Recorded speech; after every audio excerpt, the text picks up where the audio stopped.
Well, I think what's important about leadership of the party is where the next leader takes it.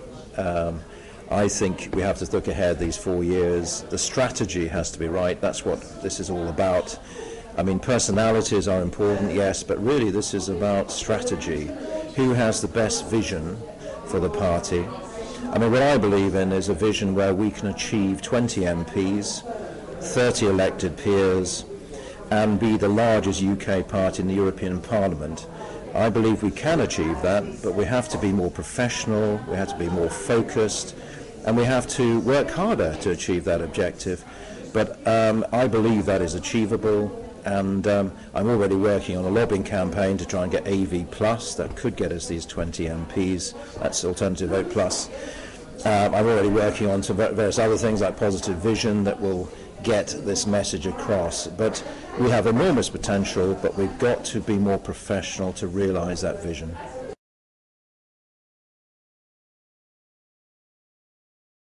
Well, I hope it's a mixture of the vision I've touched on and experience. I mean, my experience, I've worked in government as a special advisor on the Northern Ireland peace process, right at the top, working with Number 10. I was chairman of the Bow Group, a think tank of 100 MPs. I've been a local councillor. I fought loyally for UKIP in a number of general elections and Scottish parliamentary elections, and I've helped in European and local elections as well. Obviously, I was elected as an MEP. So it's experience. I think it's experience of politics and of a strategy and of communications. I believe that we can realise that vision, 20 MPs, 30 elected peers, the largest UK party in European Parliament, but it will take proper professionalisation of the party, proper use of strategy and proper hard work and energy to do that.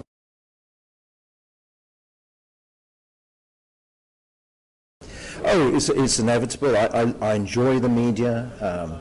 I've been on Newsnight, I've been opposite John Humphreys a couple of times on Today programme, done a lot of BBC News, Channel 4, ITV, local TV and radio as well. I'm very comfortable with the media. My style is different to certain other people that go in the media, but I'm told I come across well, and I'm up for it. I enjoy talking to the media. I'm talking, of course, the national press as well. I brief, and I've got good relations with them as well. So, yes, I'm looking forward to the media side.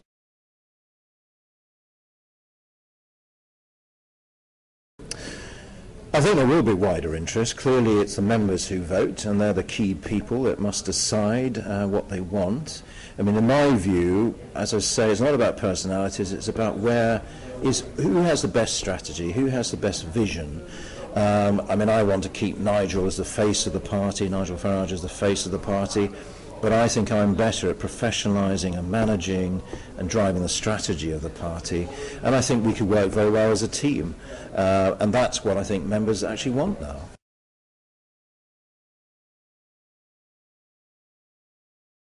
I think UKIP has achieved an awful lot. We're the largest, with 13 MEPs, we're second only to the Tories in European Parliament. We increased our vote by 50%. This is all good stuff, but what can we achieve by being more professional, more organised, more strategic? I think we're only really touching on the true potential this party has. And with the right leader in place that can actually drive the party in the right direction, I think we will achieve great things.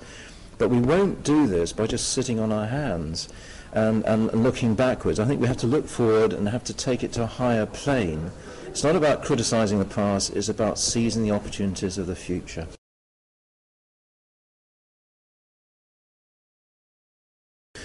Well, as I say, I want to be more strategic. I want more of a team-based approach. I mean, not just a one-man band. I want to be, have a strong team who put down the basis of meritocracy, good people from all backgrounds who can help us achieve our objectives. Specifically, I want a head of fundraising based on a commission basis who will actually be able to raise big funds for us in a methodical, professional way. I want a head of membership marketing. I do set an objective to raise our membership to 50,000 over 3 years. We should just be behind the Liberals. The Lib Dems are on about 70,000. I reckon UKIP should, as the fourth largest party, we should be 50,000. I think a head of membership marketing that knows the techniques of membership organisations can help deliver that. And I think just by professionalising party, working as a team, we can really raise our game and achieve the objectives we set.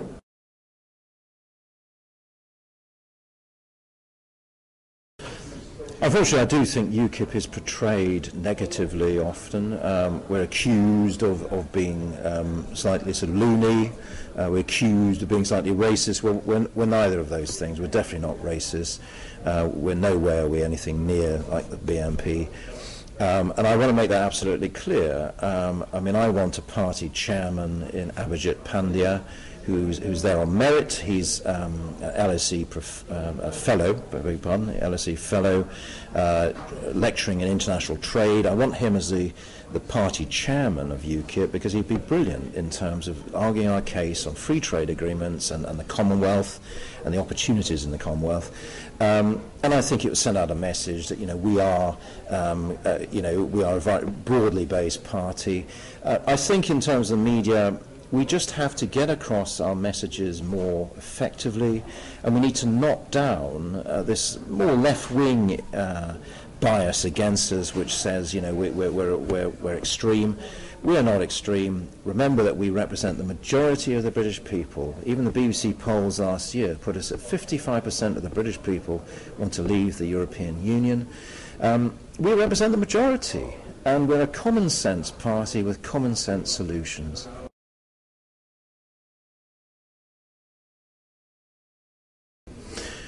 Well, as people probably know, I generated 17 policy groups based on the talent. There's huge talent in UKIP, some really key people. We produced a great manifesto, which went down very well. I believe in policies. Some of the other candidates don't believe in policies. I'm afraid this, to me, is a contest about whether we're going to carry on with policies and be a proper political party or fall back into the single issue of the past. I don't believe in being a single issue group. We will never appeal to the majority of the British people by doing that. We need policies right across the field to be relevant, because when professional pollsters like Murray ask the British people what they're interested in, what their top issues are, I'm afraid it isn't the EU. It is health and education and crime and the economy and immigration.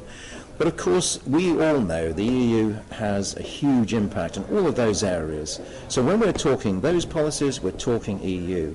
But only by having policies are we relevant, and we're lost without that. And it's no good people mouthing platitudes about policy. If they don't believe in policy, they cannot take this party forward.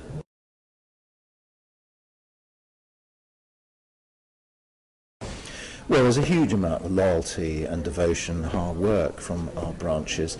I believe they need more support, more communication, more training. I'm a great believer when I talk about professionalising party, it's not about bringing in paid professionals, it's about adopting more professional techniques. And, I was recently involved in an assessment for Welsh candidates for the Welsh Assembly. That was very encouraging because we could identify areas where training could make a huge difference to our performance, make our candidates feel better. We have to roll this out right across the UK and mean it. Our candidates need support. They've got the policies now. I'm going to do a lot more help on the policy front, explaining how they can be used in campaigning as campaign tools. But training will make a huge difference, and financing, obviously, and general support and communications, all of these things will help people at the local level do better in their local elections.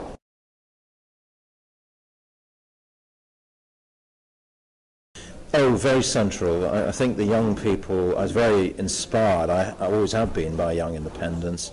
We have a lot of young people coming through who are very articulate, clever, principled young people.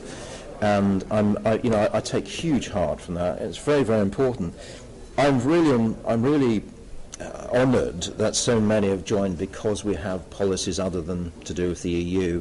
The chairman joined because he believes in grammar schools, for example. And this, by broadening the base and appealing right across the board, we can attract a lot of young people who are disenchanted with the EU, but also want to hear about other policies, not just the EU. And that's the way we want to go. I want to fund them properly. I want to ensure that we reach out through the universities with university stands and something I really believe in, freshers' fairs, showing the face of UKIP and attracting young talent into the party. To find out more about who we are and what we stand for, go to the UK Independence Party website at www.ukip.org.